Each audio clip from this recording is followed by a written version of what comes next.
Malayalam Bigg Boss season 6 അവസാനിച്ചിരിക്കുകയാണ്. ഇപ്പോൾ അതിനുശേഷം അതിലെ മത്സരാർത്ഥികളുടെ പല ഇൻ്റർവ്യൂകളും ഇപ്പോൾ പുറത്തു വരുന്നുണ്ട്. അതിൽ അഭിഷേക് കൊടുത്ത ലേറ്റസ്റ്റ് ഇൻ്റർവ്യൂ അതാണ് ഇപ്പോൾ സോഷ്യൽ മീഡിയയിൽ വൈറലാവുന്നത്. അഭിഷേക് അതിൽ ജാസ്മിനെ കുറിച്ച് പറഞ്ഞ വാക്കുകൾ അത് ഇപ്പോൾ സോഷ്യൽ മീഡിയയിൽ ഒരു ചർച്ചാ വിഷയമാകും എന്നുള്ള കാര്യത്തിൽ യാതൊരു സംശയവും വേണ്ട. ജിൻഡോയെക്കുറിച്ചും അതുപോലെ ജാസ്മിനെക്കുറിച്ചുമാണ് ഏറ്റവും കൂടുതലായിട്ട് സംസാരിച്ചിരിക്കുന്നത്. ജിൻഡോയെക്കുറിച്ച് എന്തായാലും നല്ല കാര്യങ്ങൾ മാത്രമേ പറഞ്ഞിട്ടുള്ളൂ. ജിൻഡോ ചേട്ടൻ എന്ന് പറയുന്നത് ഭയങ്കര കഠിനാധ്വാനിയായ ഒരു വ്യക്തിയാണെന്നാണ് അഭിഷേക് പറയുന്നത്. പുള്ളി അത്രയും കഷ്ടപ്പെട്ടിട്ടാണ് ആ കപ്പ് നേടിയെടുത്തത്. പിന്നെ പുള്ളിക്ക് രസകരമായ ഒരു കാര്യമെന്ന് പറയുന്നത് കള്ളം പറയാനും കെട്ടുകഥകൾ മെനയാനും പുള്ളിക്ക് ഭയങ്കര കഴിവാണ് എന്നുള്ളതാണ്. ഉദാഹരണമായിട്ട് പറയുന്നുണ്ട്, ബാത്റൂമിൻ്റെ ഡസ്റ്റ് ബിന്നിൽ നിന്ന് ഒരു എഴുത്ത് കിട്ടി എന്നുള്ളത് ആളുടെ ഒരു കെട്ടുകഥയായിരുന്നു. അതുപോലെ തന്നെ ബിഗ് ബോസിൻ്റെ സെറ്റിൻ്റെ ഒരു ഭാഗത്ത് പെയിൻറ് ഇളകി കിടപ്പുണ്ടായിരുന്നു. ആ പെയിൻറ്റിൻ്റെ കഷ്ണം കൊണ്ടുവന്ന് ചായയിലിട്ട് നോറ അത് ജിൻഡോയ്ക്ക് കൊടുത്തു എന്നാണ് ജിൻഡോ പറയുന്നത്.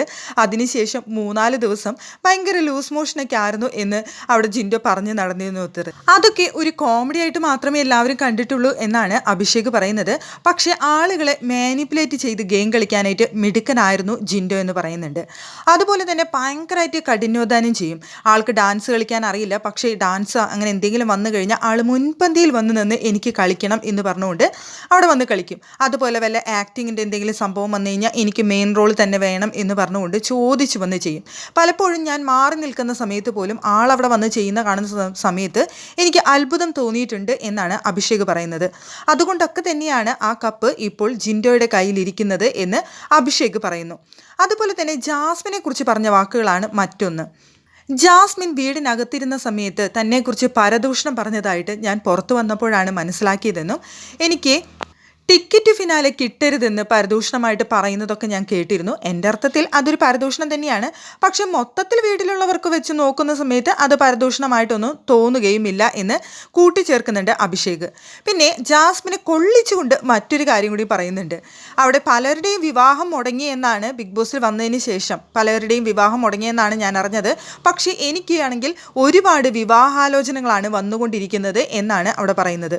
അതെന്തായാലും ജാസ്മിനെ കൊള്ളിച്ചുകൊണ്ടാണെന്നുള്ള കാര്യത്തിൽ യാതൊരു സംശയവും വേണ്ട. ബിഗ് ബോസിൽ വന്നതിന് ശേഷം അവിടെ കല്യാണം മുടങ്ങിയ ഒരാളേ ഉള്ളൂ, അത് ജാസ്മിൻ തന്നെയാണ്. അത് ജാസ്മിനെ കൊള്ളിച്ച് തന്നെയാണ് അഭിഷേക് പറഞ്ഞതെന്ന് അതിൽ നിന്ന് തന്നെ നമുക്ക് മനസ്സിലാക്കാം.